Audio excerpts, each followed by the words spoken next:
Hey everyone, welcome back to another exciting episode of Fishing with Nordby. I'm really pumped to do something that's been a little bit. We're fishing for giant bluegill, panfish, shellcracker, red ear, all of the above. We're fishing for giants today, bluegill and panfish. And we're at a little pond here. It's a little murky water, probably a foot of clarity, and we're over here on the windy side of the pond. And that's very important because the wind is stirring up the algae, stirring up the plankton, the little microorganisms that the bait fish eat, and the bait fish will be over here feeding hopefully, and the bluegill are going to be feeding on those. So fishing the windy side is always a good idea. I know a lot of people like staying out of the wind, but you want to get in the wind to catch the fish. So it's probably blowing 8-9 miles an hour today, and we're gonna cast out here. We got some weed cover too, so the fish like to hang out by the weed cover. We're gonna be fishing the outside edge of that, and I'm gonna show you what we're using here in a second. Let's get rigged up. Scout's out here with us today. How you doing, buddy? Pound it. Yeah. Scout, are we gonna catch some giants? He said, I smell a raccoon or something been right there. So what we're doing today is one of the most simple yet most effective ways to catch these bluegill. We got the tiny bobber that's weighted, that way we can cast far. If you get one without a weight, you can't cast it very far to where these fish are. And then on down here, we got a tiny little 1/32 ounce hook. You want a hook that has a small shank on it. That way it gets in these bluegill's mouths. They can eat it really easy.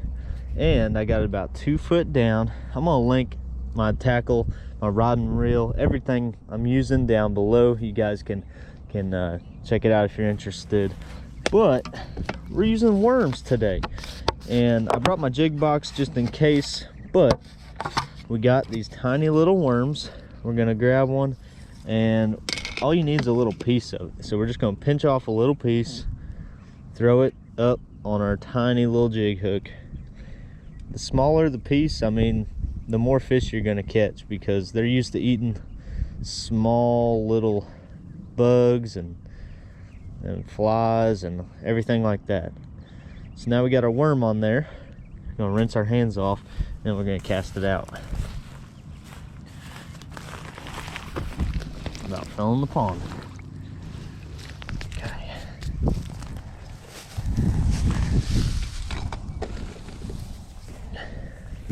Now, when you find where the bluegill are, just kind of cast around. If you get bit, make sure you cast right back there, because there's likely a little school of them. We're gonna start right out here. We're just gonna let it sit about 10-20 seconds. I don't let it sit very long. I find the fish. I don't wait for them to find me. If we don't get one, we're gonna cast it back out. I'll reel it in a few feet, twitch it, let it sit again. Oh, had a little bite, so he's a little closer to us. Got a little moss on there. Make sure you get all of that moss off, or you're not gonna catch one. Go right back there where he bit.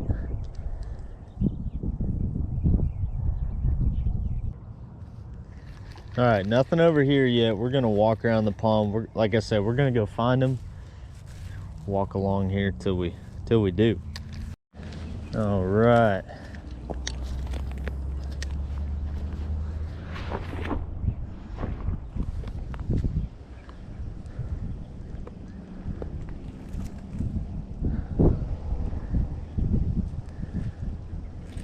Got one, guys. I got something real good. This thing is heavy. Oh my gosh. It's fighting hard. Oh my gosh. I have no idea what I have. Oh my gosh. On a little worm. It's a big bass, guys. Oh my goodness. To think on that tiny little worm, catch a big old bass. What a fight. I only have 2-pound test on here. Reeling in one that's probably about 2 pounds. I'm gonna take the chance of getting it. Yep. Oh. Wow. That's crazy, isn't it? Sometimes you think you gotta throw all these big bass baits. In reality, all you need is a tiny, tiny little piece of worm.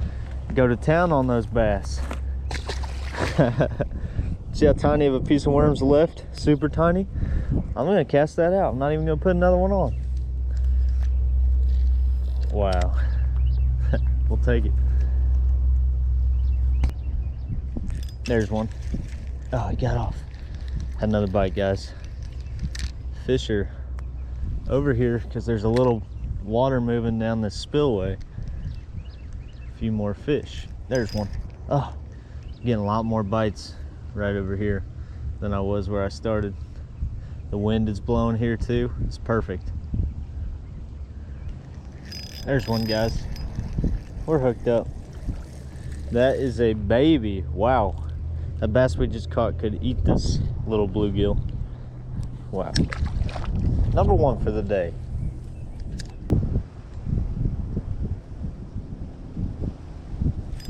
There he is. Yep. What we got? Yeah, nice little one. Another small one. We'll take him though. He's bigger than that last one. We're gonna find the big ones today though.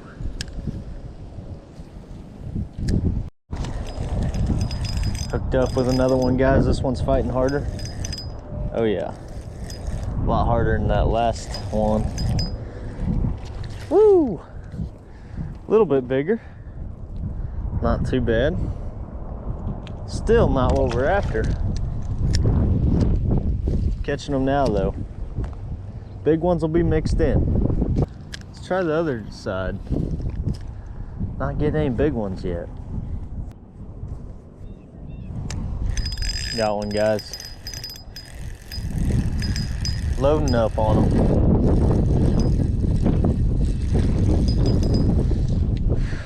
Bunch of fish in this pond. Another tiny one.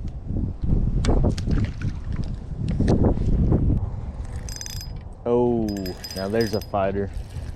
Yep, that is a bigger one right there. That's an eater. All right, not a giant, but definitely a lot bigger gill. That's what we're after. Ones that you can flay. That one's borderline keeper, but we're gonna keep him.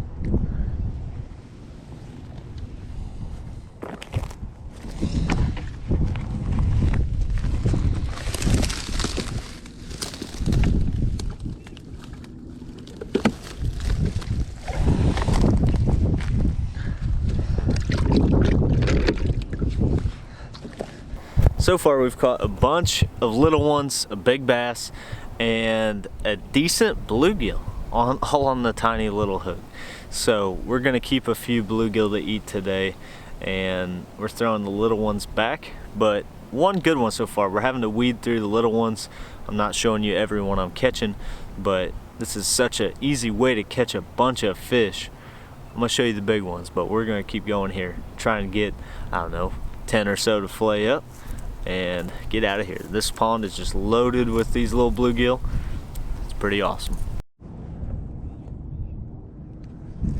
Another one. Oh yeah. Little guy.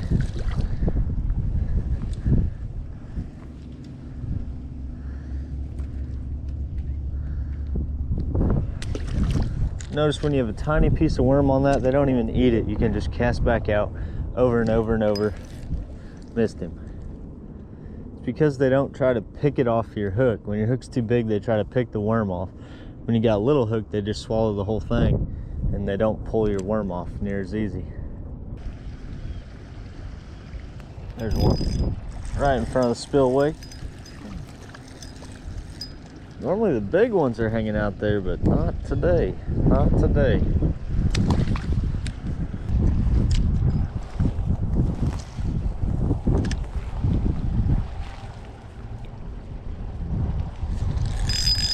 There's one. Way out there. Try going deeper, see if they're any bigger. Yeah, they are. Awesome. Another keeper. Big old gill. Beautiful.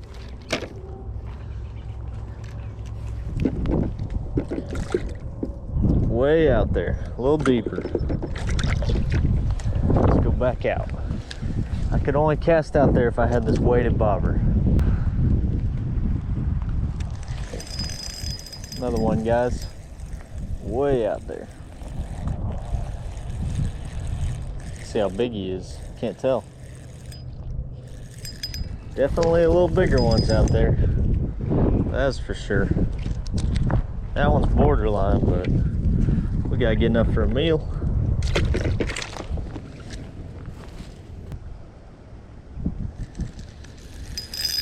Good one, guys. Yes. Found where the little bigger ones are sitting.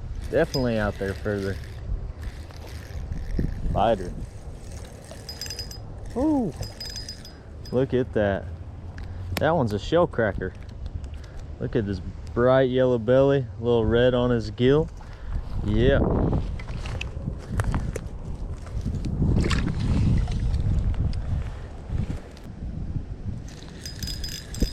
Another one, guys. Fighters out there. Fighters. Jumper. They're all keepers out there deeper. That's so cool. Big old bluegill. Woo! This one's another shellcracker.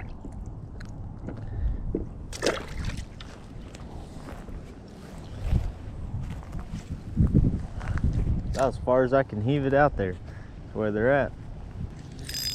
Yep. Takes about 45 seconds for one to swim by it out there. But they do. Just gotta let it soak out there for a little bit until the big one swims by. They're just roaming out there, I think. Man, beautiful fish right there. Just beautiful. Love it. Oh no!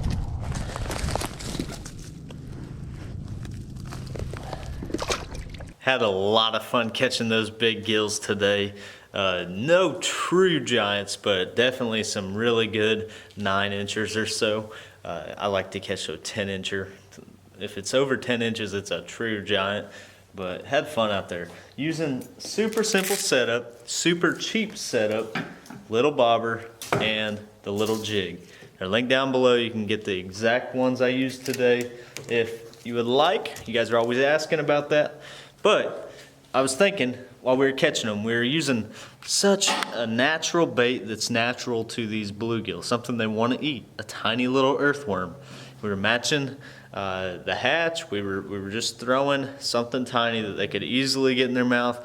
Quick meal, easy meal, something they're used to eating. Probably the most natural presentation we could give to these bluegill. Not a soft plastic, not anything that's gonna drive them away. It looked natural, it smelled natural, they wanted to eat it. So we were tempting them with the most natural thing there was. And it got me thinking about temptations in our life, sin in our life. And I want to share a verse with you guys. Matthew 4:1-11 says, "At that time Jesus was led by the Spirit into the desert to be tempted by the devil. He fasted for 40 days and 40 nights and afterwards was hungry. The tempter approached and said to him, 'If you are the Son of God, command these stones to become loaves of bread,' he said." So Satan's tempting him with food, something natural, especially after not eating for 40 days. And Jesus said, "It is written, one does not live on bread alone, but on every word that comes forth from the mouth of God." Then the devil took him to the holy city and made him stand on the parapet of the temple and said to him, "If you are the Son of God, throw yourself down, for it is written, He will command His angels concerning you, and with their hands they will support you, lest you dash your foot against the stone." Jesus answered him, "Again it is written, you shall not put the Lord your God to the test."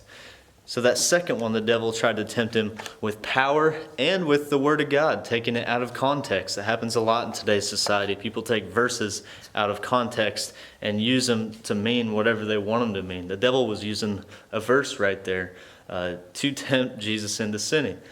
And it goes on, he tempts him again, but it just got me thinking about temptations in our life, struggles we have.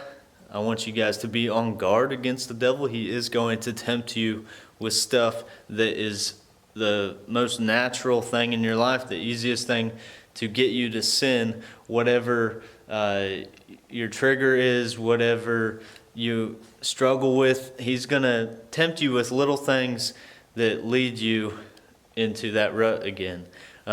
He's done it in my past, in my life, struggling with lust and everything like that. And it's real, guys. It is, whether you believe it or not, it's real. It's the truth. So just wanted to share the truth with you today. Be on guard against sin, temptations, the struggles in your life.